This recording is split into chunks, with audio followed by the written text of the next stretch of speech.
So some of the things that tourism companies in Scotland, particularly accommodation providers, could be doing to make Chinese visitors feel more welcome would be the welcome itself. Heartfelt, genuine welcome. And that, to the Scots, sometimes doesn't come that naturally, and it might feel completely over the top, but that's what they're looking for. And if you don't deliver that, then they just don't feel welcome.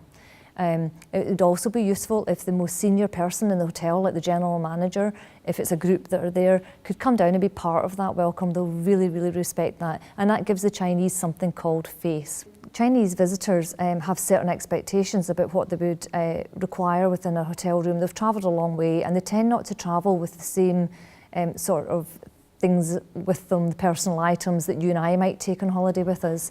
So they would definitely expect a toothbrush and disposable toothbrush, toothpaste, a razor, shaving cream, things that are not maybe normally provided within UK hotels. They would definitely expect Wi-Fi. You'll need to make it really clear that they're not allowed to smoke. Smoking policies are quite different in our country than their own country. Water is normally provided within a room, but it's normally refrigerated, and the Chinese won't like it if it's cold, so it should be left out at room temperature. A number of useful items like that. Recently, when I was in China myself, I found it incredibly difficult to make myself understood. I couldn't understand signage, the language, I couldn't pick off a menu on my own. I felt completely dependent on translators and my Chinese colleagues that were with me out in market.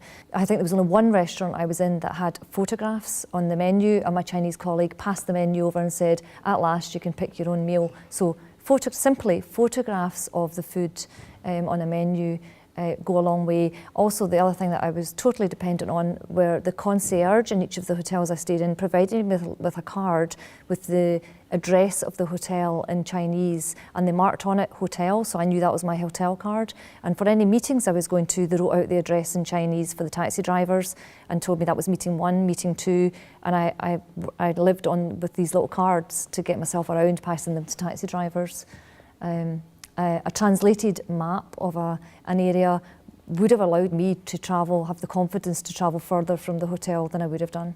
So all of those things I've described there, if that could be done here in reverse when Chinese visitors are travelling to Scotland, that would make them feel much more comfortable and much more welcome.